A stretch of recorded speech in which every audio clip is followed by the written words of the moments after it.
In this problem, we're asked to find the missing terms of each geometric sequence. Assume the ratio is positive. Okay, so let's start with the first one. We have 15 blank blank 30. Okay, given that this is geometric, okay, which means that in order to get the next term, you're multiplying by a common ratio. We'll call it r.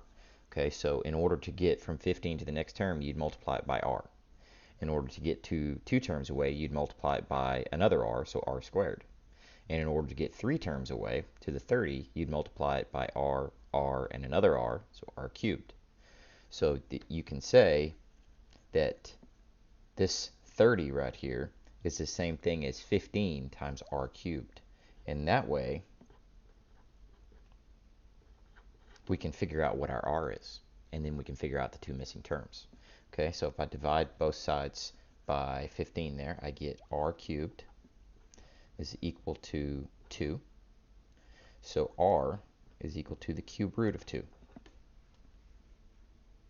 Okay, so now that we have our r, we can figure out these 2 missing terms. The first missing term, or this second term right here, will be 15 times the cube root of r, or cube root of 2 rather. Okay, the next one will be, I'll write it over here, 15 times the cube root of 2 times another cube root of 2. Okay, so these are our r's, so this time it's getting multiplied by r squared. Okay, we'll need to clean that up a little, so the cube root of 2 and the cube root of 2 become the cube root of 4, so this becomes 15 cube roots of 4.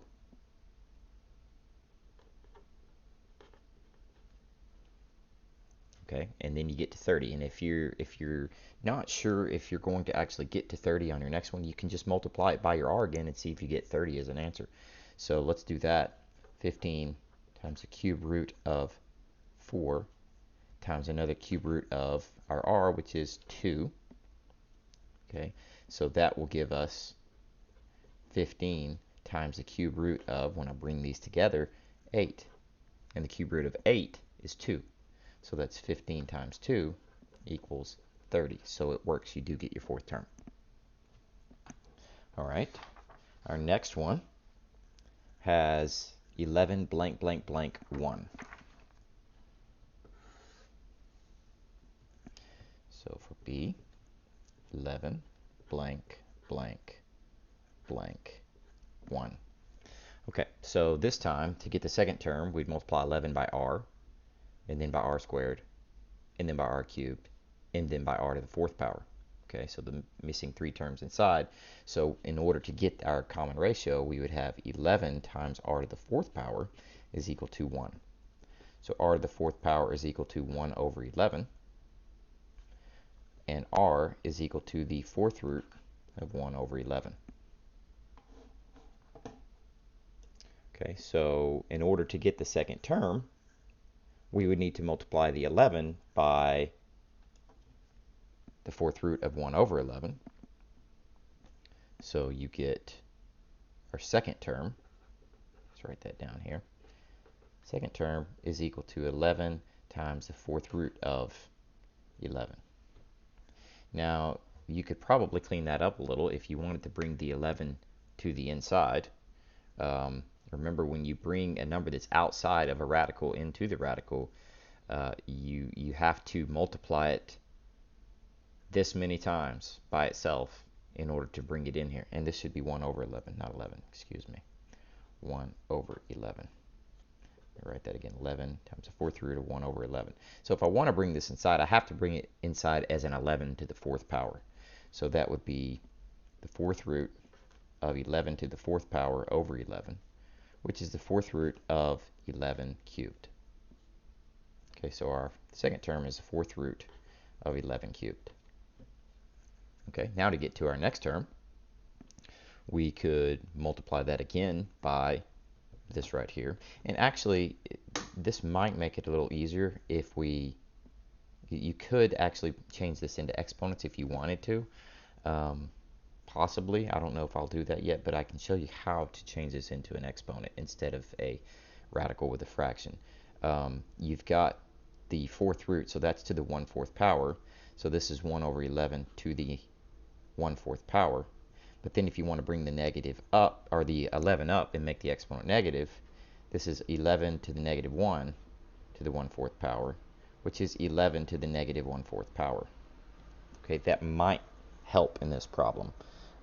It looks like it probably would. On this one, if you wanted to change that into an exponent as well, it would be 11 to the 3/4 power. 11 to the 3/4 power. Now you can change that back. I think this problem will probably want you to put it in radical form since it started that way, or it may have asked that way, but here that's both of them. So if this is an 11 to the 4th power for the second term, and I multiply it by my new 11 to the negative 1/4 power, so third term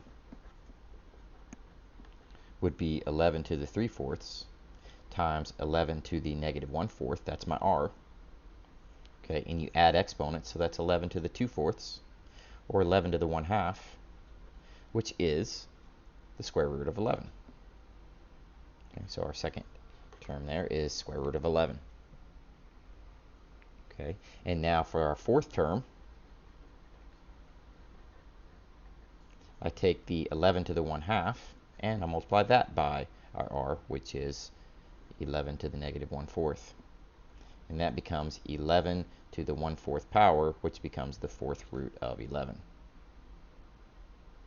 Okay, 4th root of 11.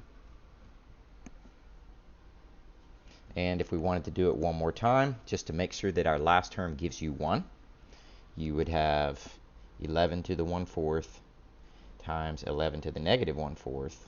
When you add those, you get 11 to the 0 power, which is 1, so it works. Okay, let's move on to the next one. On this one we have, let's see, C is blank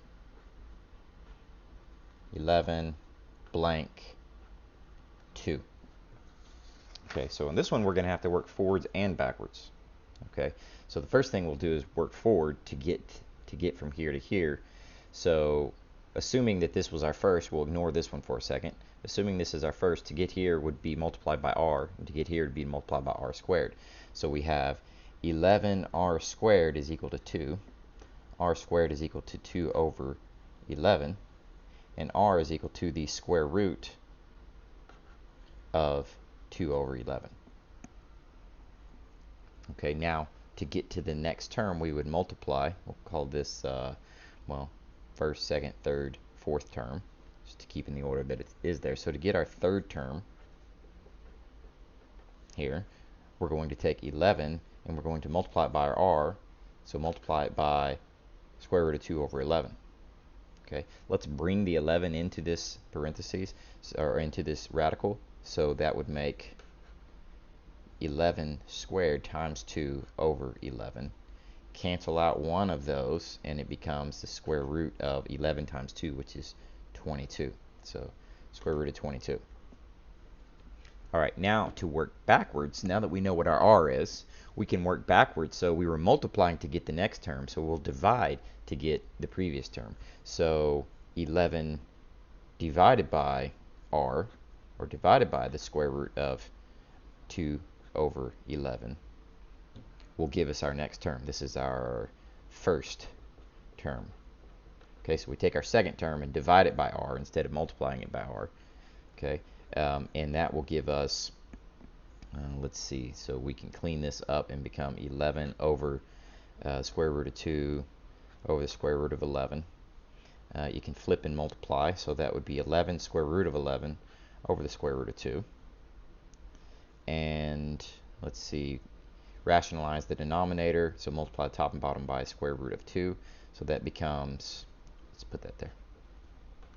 Okay, and then put those two together on top. So you get 11 square root of 22 over 2 is that answer. Okay, 11 square root of 22 over 2. Okay, and now for our last answer, or our last question rather, we have blank negative 7 blank negative 11. Okay, so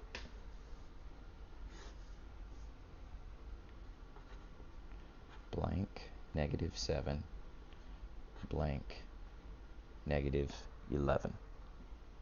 Okay, so we're going to do this the exact same process that we did on the previous problem. The original problem did say that assume that the ratio is always positive. So even though we've got negative numbers here, we know our r is going to be positive. So let's find the third term, and then we'll go back and find the first term. So negative 7 times 1r to get us here, r squared to get us here. So r squared is equal to negative 11. So r squared is equal to 11 over 7. And r is equal to the square root of 11 over 7.